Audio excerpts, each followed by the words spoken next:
Sabe, toda grande história precisa de um grande vilão, né? Mas e se o maior vilão de todos não foi um mero acaso, mas sim uma necessidade? Hoje, a gente vai desvendar como a própria ideia de um Deus único e bom acabou forçando uma espécie de reorganização cósmica só para criar seu adversário perfeito. E tudo começa com uma pergunta. Uma pergunta que, olha, mudou tudo. Pensa bem, no momento em que a humanidade passa a acreditar em um único Deus, que é todo-poderoso e todo-bondoso, surge um problema lógico gigantesco. Ué, se ele criou absolutamente tudo, ele também criou o sofrimento? A teologia não tinha como aceitar isso. Era preciso uma nova resposta, um novo personagem para essa história cósmica. Então, a nossa jornada aqui vai se desenrolar em 5 atos, tá? Primeiro a gente vai ver como essa ideia de um Deus único acabou criando um problema que ninguém esperava. Depois, como um vilão supremo foi, digamos, forjado para resolver esse problema. Na sequência, vamos entender como esse vilão ganhou um exército e toda uma história de rebelião. Daí a gente vê como a batalha se deslocou para a alma humana e, por fim, como o diabo se transformou de um inimigo cósmico para um arquétipo cultural superpoderoso. Ok, vamos começar. Para a gente entender de onde veio o diabo, a gente precisa primeiro olhar lá para o céu. Porque a história de Deus, veja bem, não é uma linha reta. É uma evolução bem complexa que, por mais irônico que pareça, acabou abrindo espaço para o seu maior inimigo. Olha, a jornada de Yahweh é realmente fascinante. Ele não aparece do nada como o Deus universal que a gente conhece hoje, não. A história dele começa, na verdade, como uma divindade regional, talvez um deus de tempestades para algumas tribos nômades. E aí, ao longo de séculos, a influência dele vai crescendo, ele vai meio que absorvendo outros deuses, até que ele se torna o criador único e onipotente de tudo que existe. E é aqui que a gente vê duas histórias batendo de frente. De um lado, tem a narrativa bíblica, que apresenta uma verdade revelada: sempre existiu um Deus único, desde o comecinho. Do outro lado, a pesquisa histórica, a arqueologia. Elas mostram um processo gradual, uma evolução lenta, do politeísmo para o monoteísmo, muitas vezes moldada por política e poder. São duas visões bem diferentes. Pois é, e aqui a gente chega no ponto de crise. Se esse novo Deus, que é único e bom, é a fonte de tudo, então ele também é a fonte do mal? Teologicamente falando, isso era um beco sem saída. A solução? Bem, a solução foi criar um vilão, alguém para carregar a culpa pelo lado sombrio da existência. Então, com o problema na mesa, a busca por um culpado começou. E foi exatamente assim que os pensadores antigos começaram a forjar a figura de um adversário cósmico. Um ser que fosse capaz de desafiar o céu e, ao mesmo tempo, explicar o mal no mundo. Tudo isso para proteger a imagem de um Deus perfeito. É interessante que, nos textos hebraicos mais antigos, ou Satã, com S minúsculo mesmo, não era um inimigo de Deus. Muito pelo contrário, ele era tipo um promotor de justiça celestial. O trabalho dele era testar a fidelidade dos humanos, como a gente vê lá no livro de Jó. Ou seja, ele era parte da equipe divina.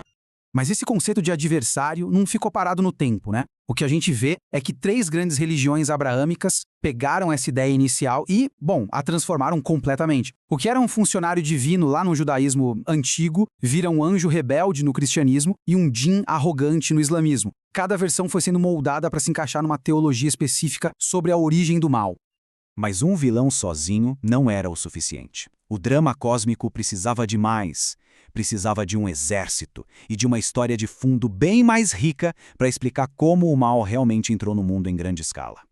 E para explicar a origem de tantos demônios, surgiram 2 narrativas muito poderosas. A primeira é sobre uma rebelião no céu que nasceu do orgulho de um anjo que queria o trono de Deus para si. Já a segunda fala de uma queda aqui na terra, motivada pela luxúria de seres celestiais que cobiçaram mulheres humanas, quebrando uma barreira que era sagrada. E nessa versão da história, a corrupção da humanidade não foi só uma questão de tentação, não. Foi uma verdadeira transferência de tecnologia proibida vinda de seres celestiais. O mal não foi só sussurrado, ele foi ensinado. Guerra, vaidade, feitiçaria, tudo isso foi apresentado como um conhecimento celestial que não devia ter sido compartilhado. Então, com o vilão principal, um exército de anjos caídos e uma história de rebelião, o palco para o grande conflito estava montado. O universo agora estava dividido, de um lado o bem, do outro o mal. E o prêmio dessa disputa, o campo de batalha onde essa guerra seria travada, era a alma humana. Pois é, se existe uma guerra cósmica, ela precisa de uma linha de frente. E essa linha de frente se tornou o corpo e a mente humana, por meio da ideia de possessão demoníaca. E para lutar nessa guerra, era preciso entender as táticas do inimigo. A teologia católica, por exemplo, criou todo um sistema bem detalhado para classificar a influência demoníaca. Não se tratava só de possessão, mas de diferentes níveis de ataque. O controle físico do corpo, o assédio mental persistente e até mesmo ataques a lugares e objetos. Só que aí vem o avanço da ciência e oferece uma perspectiva radicalmente diferente. A psiquiatria moderna olha para esses mesmíssimos sintomas e não vê uma guerra espiritual, mas sim condições de saúde mental que podem ser tratadas. Onde a teologia via um demônio, a medicina começou a ver um desequilíbrio neuroquímico, um trauma profundo ou algum transtorno psicológico. E aqui está o centro do conflito moderno sobre a possessão. O mesmo conjunto de sintomas interpretado de duas maneiras completamente opostas. É uma crise espiritual ou um diagnóstico clínico. É um conflito de visões de mundo que, ao longo da história, teve consequências de vida ou morte para muita gente. Com a ascensão da ciência, da psicologia, a figura do diabo não sumiu. Pelo contrário, ela se transformou. Migrou da teologia para se tornar um dos arquétipos mais poderosos da nossa cultura. Essa imagem icônica do diabo que todo mundo reconhece hoje, na verdade, é uma invenção da Idade Média. Foi uma estratégia visual pensada para demonizar sistemas de crenças concorrentes. Ao pegar os atributos de deuses pagãos e transformá-los em símbolos do mal, a Igreja consolidou sua própria narrativa. Mas foi o poema épico de John Milton que realmente reinventou Satanás. Ele o transformou de um monstro grotesco em um rebelde trágico, carismático. E essa frase icônica o tornou um símbolo superpoderoso de individualismo e de resistência contra a autoridade absoluta.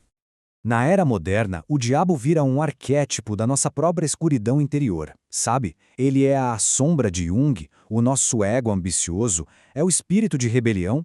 Ele deixa de ser uma entidade lá fora para se tornar um espelho das partes de nós que a gente teme ou reprime.